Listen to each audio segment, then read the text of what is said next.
Hey guys, let's talk about the AIMA Santa Monica. This bike is good for literally so many reasons. First off, AIMA's quality control is extremely impressive. This is a bike that's going to last for a really long time, which is important in, the e-bike world when you have issues with the electronics and all that kind of stuff. So I really highly recommend a good build. But this bike, let's kind of, go over all the goods, the bads, the highs, the lows, all that good stuff. I mean, really, to be honest, that's pretty much all highs. So first off, the Santa Monica is designed as a commuter, but I would say this bike is very capable. It's more of a hybrid for a few reasons, for a lot of reasons actually. So the 750 watt motor, that equates to a lot of power. This bike is actually relatively it doesn't look like a small bike, but it's relatively lightweight.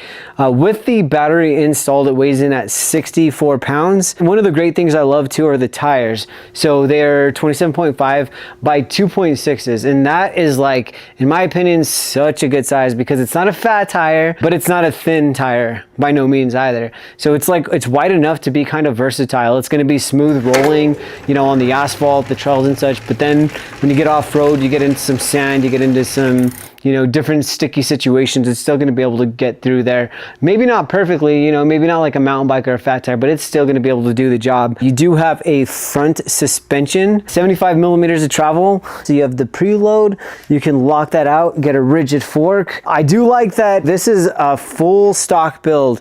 So it does come with the fenders, comes with the rear rack. I like that it has this protection for your derailleur. This is really cool too. So a lot of e-bikes aren't properly geared. When you hit the 20 miles per hour, you're gonna get something called ghost pedaling. So if you're not familiar with ghost pedaling, basically it's like you're pedaling, but there's not any resistance. You're not able to get a full exercise. It's kind of awkward. This in, the 20 mile per hour range, higher speeds, you're gonna be able to gear it. It has a large chainring up front, so that basically will allow you to still get pedaling power, get exercise at higher speed. It does come with 8 gears. It's a very nice 1x8. 1x is great. You don't have to worry about the chain falling off the front. You do have your headlight. You got a nice powerful beam. You do have your tail lights. You got your brake lights as well. I like this horn. This horn's awesome. It's classy, high pitch. Yeah, it's just good stuff. You do, being that it's designed as a commuter, you do have turn signals. But not only do you have turn signals, but you do have a noise up front. So that way you don't accidentally forget your signal on. That's important, right? Factory, this is going to be a class 2, which means it has the ability to go up to 20 miles per hour, and it does have a throttle. But the cool thing is you can go into your settings, if you're looking for more speed, you can go into your settings and you can take it up to 28. And another kicker is you can get this tool and you can get the bike to go up to 35 miles per hour. So if you're looking for lots of speed, e-bikes, if you're not familiar, have 3 different types of settings. You got when it's in pedal assist 0, it's just a traditional bike. You're going to be doing all the work. When you put it in anywhere from 1 to 5, then you have an e-bike. So 1 through 5, the higher you go, the more assistance you get. So you can use just a throttle, or if you're pedaling, this does have a torque sensor.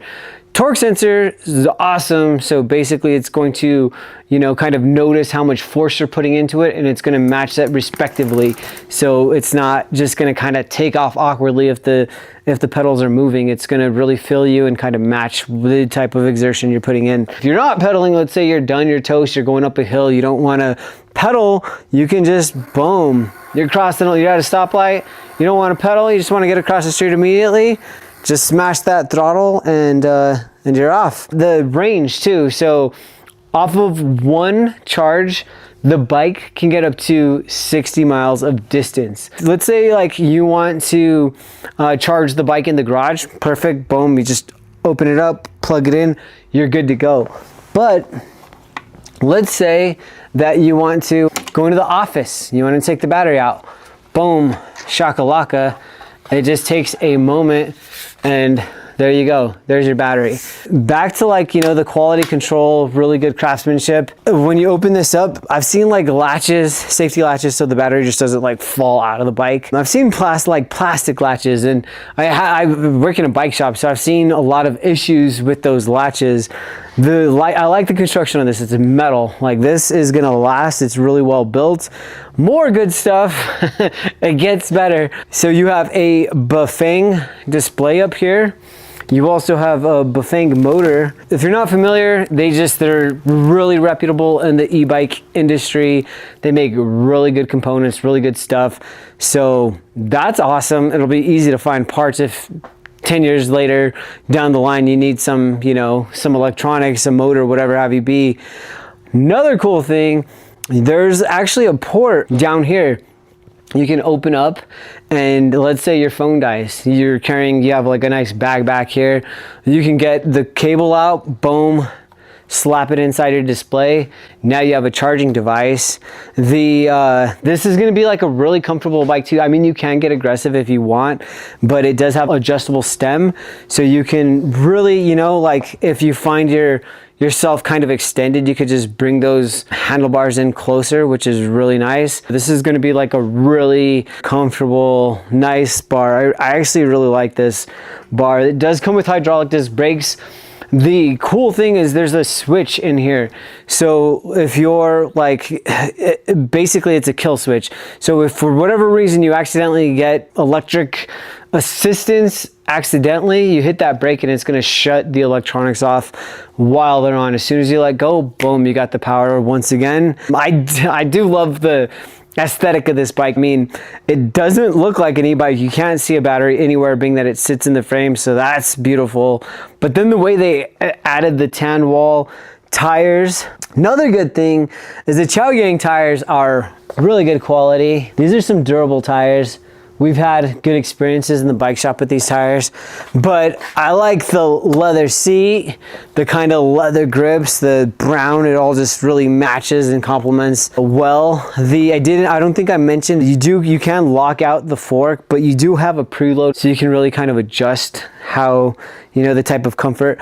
Another good thing is your brake rotors are 203 rotors, so that equates to really good stopping power. A lot of the e-bikes we see are going to be like 160 to 180. This is the 203, so just really good stopping power. The hydraulic disc brakes, I mean, what's truly not to love about this bike? All this good stuff happening. You got the strong motor, long distance battery, all the good stuff. But yeah, if you have an AIMA, if you're interested in AIMA, let me know what you think. If you have questions, if I didn't touch base on anything, please do let me know. It's been good. Cheers. I hope you enjoyed.